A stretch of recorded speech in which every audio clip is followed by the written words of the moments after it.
Welcome back into another episode of the Ball Boys podcast, our last divisional series breakdown.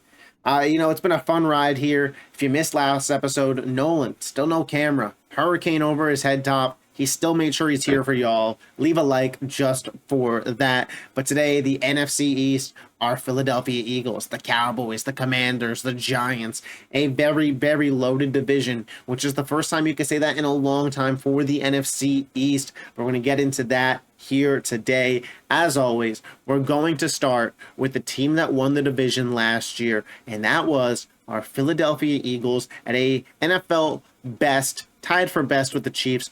14-3 record. Jalen Hurts has an MVP caliber season. I don't want to say out of nowhere, but if you polled 100 Eagles fans and asked them their expectation, I don't think you're getting that answer. Jalen Hurts definitely took a huge leap last year. The Eagles as a whole, they added A.J. Brown, definitely helped their passing game. The defense had an NFL record sacks, led to a Super Bowl run. Unfortunately, they got Kansas City Chiefs, they got Patrick Mahomes, and they just couldn't close the door on the Chiefs after being up 10 points at halftime. The Eagles on a mission to get back to the Super Bowl. And listen, this was a busy offseason for Philadelphia. It always is. They lose both of their coordinators to new head coaching jobs. Shane Steichen will be missed. Jonathan Gannon will not. That is from an Eagles fan. I know you agree. They bring in DeAndre Swift. They draft Jalen Carter, Nolan Smith, Ringo. A lot of Georgia boys coming to the Philadelphia area. Look at the personnel this season. Jalen Hurts, DeAndre Swift, A.J. Brown, Devonta Smith, Dallas Goedert, per PFF, the number one ranked offensive and defensive line in the third ranked secondary. On paper, it is without a doubt the best roster in the NFL. There's no denying that. But Nolan, as an Eagles fan, my question for you is this season Super Bowl or bust? Oh, it's Super Bowl. There's no even bust to that answer. It's Super Bowl. All right. So look, last year, I was high on the Eagles. I thought they'd win the division. Obviously, I didn't really expect a Super Bowl run, but it was awesome to watch that growth from Jalen Hurts. This year, bro, a lot of people were saying, "Oh, we're gonna have to pay Jalen Hurts. We're gonna have no money for our defense. We're gonna lose so many guys, this and that." And look, Howie Roseman just did it. Howie Roseman. He cooks. And he cooked. And our starting quarterbacks are back. Jalen Carter, amazing pick. He lost Hargraves, and now we have Jalen, bro, night and day. Nolan Smith, an amazing pickup. Obviously, Kelly Ringo, awesome as well. And look, so for me, I think the biggest thing with the Eagles this year, I think it's honestly health, and that's something you really can't predict. NFC is super weak, and you and I both know that an NFC East team hasn't repeated as division winners since I think like 2003. It's something crazy like that. It's been a long the last team to do it was the Eagles 03-04. Yeah, so 20 years. 20 years. Yeah, so I think that they'll do it. We'll get into our predictions and stuff like that, but I mean, a lot of people are behind the Cowboys, Matt included. Yeah, he's gonna, the channel we're on. Yes. But for me, I just with Dak, and I can never trust the Cowboys. I'm biased, maybe, but yeah, I just think the Eagles they just got so much firepower, and the NFC is super weak that. But I'm super excited for this year because they have a tougher schedule, and they got the Bills, the Chiefs, Niners, Seahawks, other teams, and I'm excited to kind of see how they play against them. Jets, Dolphins, Jets, and it's awesome, an awesome slate of games. Kelly Green Unis versus Dolphins and Bills. Yes. Listen, my thoughts on the Eagles roster. I mean, while it's not the same as it was last year, my expectation is what we did last year to do it again. Does it have to be 14-3? No, it's a first place schedule. Obviously, teams are going to give us their best shot now, but my expectation is that this team will 100% be in the playoffs, unless there's a catastrophic injury. But I'll tell you what, man. I mean, knock on wood that it doesn't happen, but even if Jalen Hurts were to miss a month or two, I think with this roster, Mariota, as long as he's not playing as bad as he was in the preseason and just game managing, in a weak NFC, this team could be a wild card team. That's how good the roster is. For me, obviously, you got to take the regular season serious, but this team is going to be a playoff team, and that's where everything gets going. Obviously, you want to get good position, and we'll talk about that. But for Philly, they feel like a playoff lock at this point. The roster, like I said, not in a biased way, just in a facts way. Per PFF, it is the best roster in football. So when you have the best roster in football, you have high expectations. They have rookies and young players on the defensive end that we'll see how good they are. What's their ceiling? Jalen Carter, Nolan Smith, Nakobe Dean, Jordan Davis. These are guys that are young that we're going to see what they're made of because they're going to be asked to play some big roles for this defense this year. And for the offense, I expect more of the same. I still think that Devonta Smith might even get better, man. I think there's a world where Devonta Smith becomes better than A.J. Brown by the end of these guys' tenure. It's a sleeper. I think it could happen.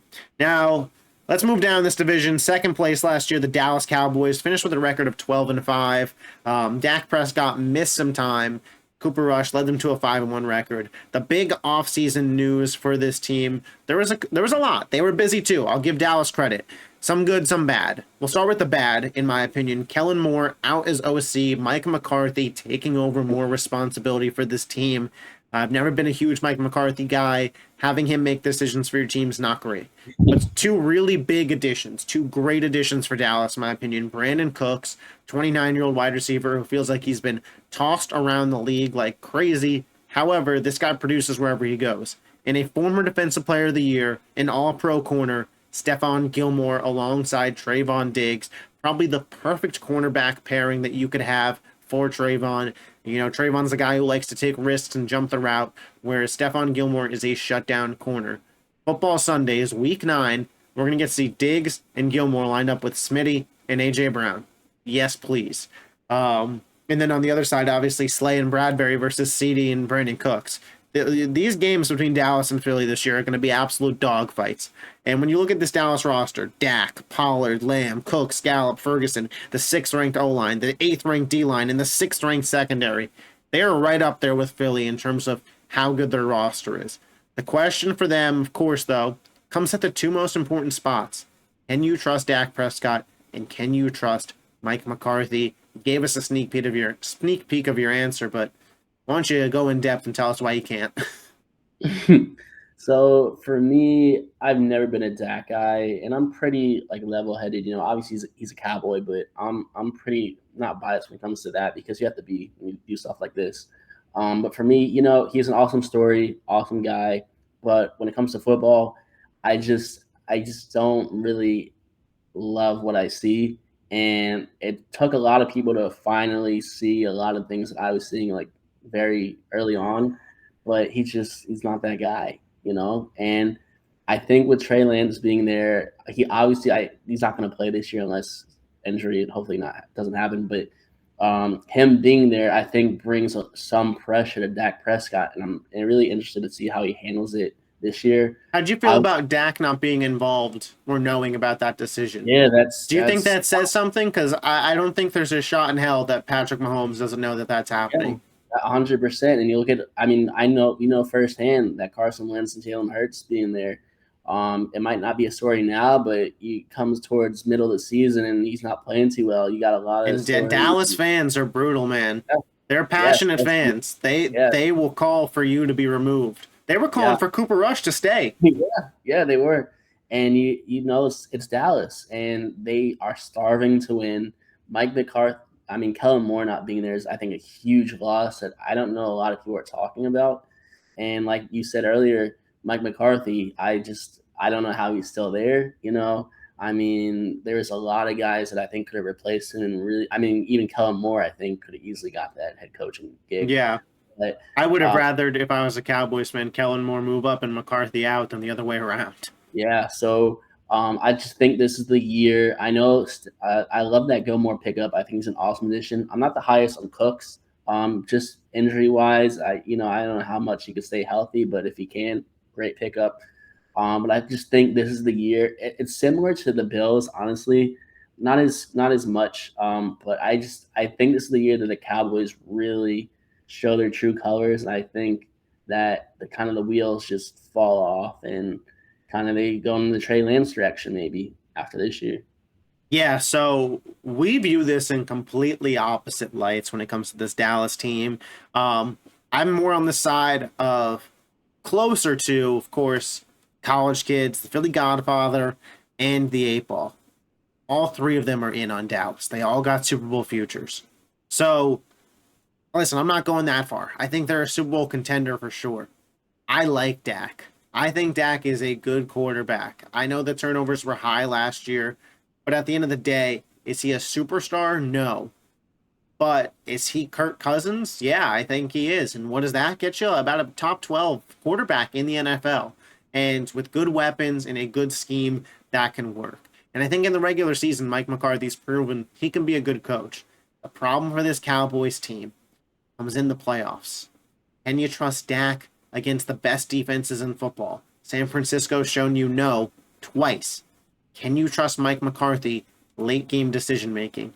I get it that they probably weren't going to win the game. But last year, Zeke lined up at center to end the season. I mean, was that not just poetically perfect for what Dallas' season was? That's the question.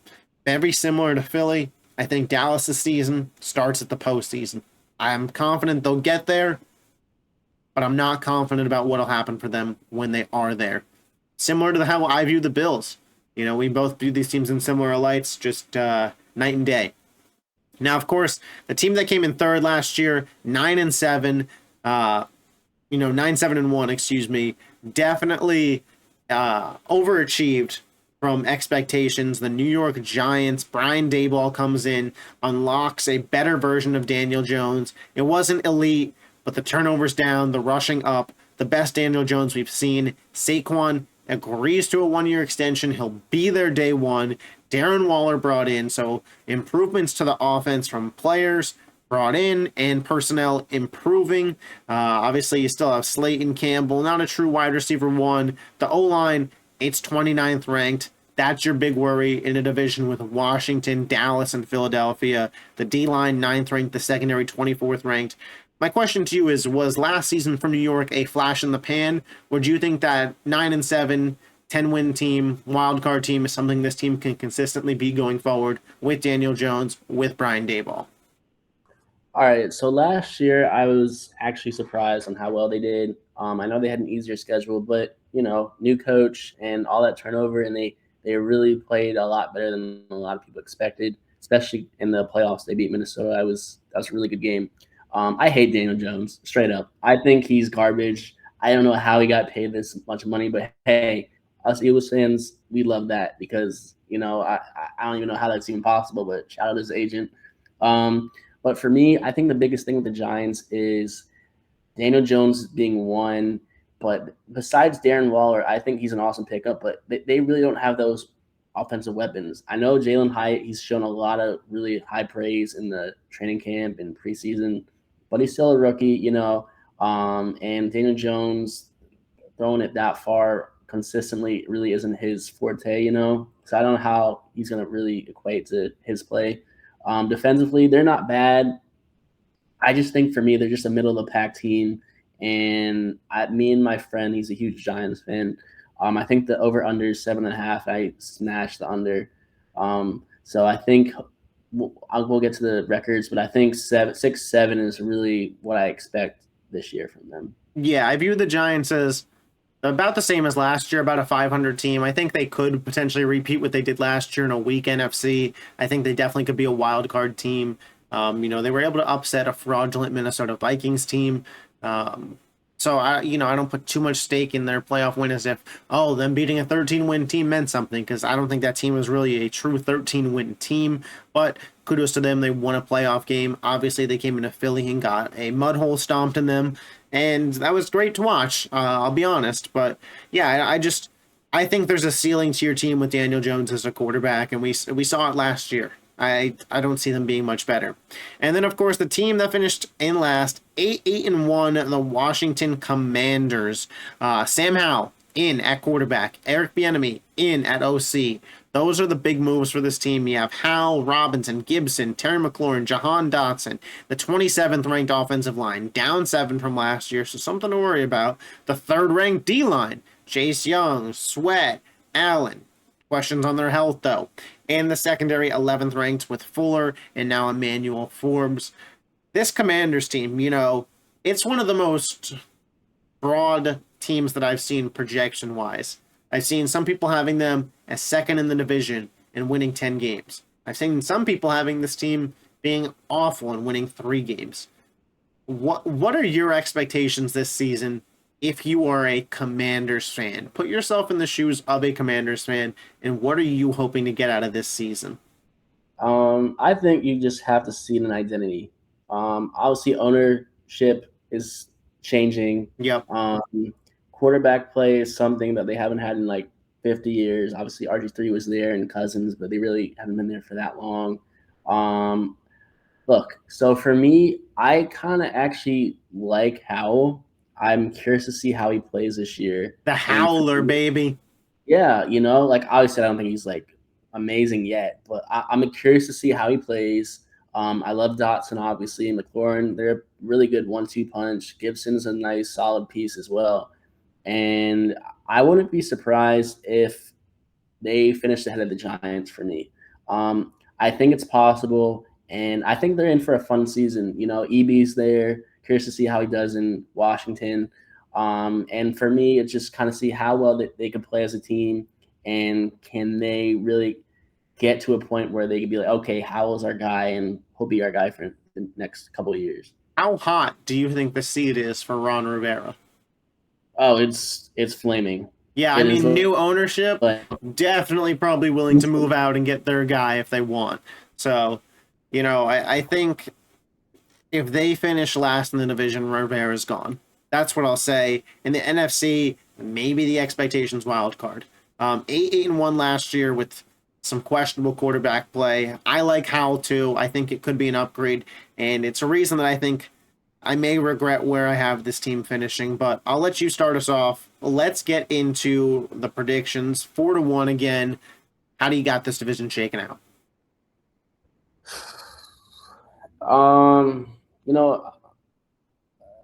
Do it. I'll go for it. Do it. I'm gonna take the Giants 4th place. I think they get 6 wins. And for me, I mentioned everything that I don't like about them. Tony Jones being the highest thing, and I don't know, that Saquon situation doesn't sit right with me, and just how their whole organization is running that. So I got them in 4th. 3rd place, I got the Commanders. I'll take them with 7 wins. I think they finished just ahead of the Giants. Obviously, like we just mentioned, Howell, other guys, I think they really might get the train rolling on that. 2nd place, Cowboys. I did mention that I do think the wheels will fall off. I don't think it happens in the regular season. I think that they still make wild card 9-10 wins for me, and I think when they play their first playoff game, they kind of get walloped, and everybody realizes, wow, like McCarthy's gone, Dak Prescott question mark, and I think that's when people realize, like, what are we going to do for the next couple of years? I think that's kind of like what I'm thinking. Kyler Murray to Dallas. Hey, that's definitely a possibility. He's got those roots. And then 1st place, I got the Eagles, obviously. I think for me, realistically, I think 13 wins is definitely in the picture. They got a pretty tough schedule this year, but I think they're really an elite team. And like I mentioned before, I'm just really excited to see how they play this year. Yeah, I hear you there. When it comes to this division, I might regret this, but it's where I had the rankings. Subject to change, obviously, before the start of the season. Check out my channel, see if I make any changes. But as of right now, the Commanders I have in 4th at 5-12. I don't believe in Ron Rivera as a head coach, and I think at a certain point throughout this season, the team is no longer going to be bought in. I think we're going to see flashes from Sam Howell, but there's going to be growing pains. It's the NFL. Injuries have struck this team previously, and Bieniemy, I haven't been hearing good reports about the team picking up the offense, so maybe look for a slow start offensively. In 3rd place, I have the Giants at 8-9. Could they go 9-8 and make a wild card? Sure. This year, I have them just out looking in. I think they reached their peak last year of what Daniel Jones can be. The whole Saquon Barkley situation, you know, it reminds me a little bit of Lamar in terms of if Saquon's dealing with something, maybe he doesn't rush to get back. And I think this offense runs how he runs. And without him, I think Daniel Jones is going to be floundering out there, and the Giants are very quickly going to realize maybe we should pay this guy this offseason if Saquon misses some time. In second place, I have the Dallas Cowboys at 11-6. I think this is a really good roster. I think that Dak Prescott isn't great, neither is Mike McCarthy, and they could lose some close games in the regular season. But ultimately, I do think Dallas will be vying to come out of the NFC and represent in the Super Bowl. And in first place, I have the Philadelphia Eagles. I have them at 13-4. Obviously, another team out of this NFC East that will be vying to come out the NFC, potential NFC Championship, Dallas, Philadelphia. Of course, we'll give our full predictions for that next week. But listen, I said it when I went over the team. I'll say it now. When you have the best roster in football, 13 wins is a fair expectation to set. Obviously, I have them in the Jacksonville Jaguars at 13 wins at the top of my rankings. But that's it for the divisional previews. Let us know your NFC East division previews below. If you're a Cowboys fan, tell Nolan why he's wrong about your team. If you're a Cowboys hater, tell me what I got wrong. Obviously, all comments are welcome. Leave a like on the video if you enjoyed what you're seeing. Podcast moving to 2 times a week for the NFL season. We will catch you guys next time. Peace. Deuces.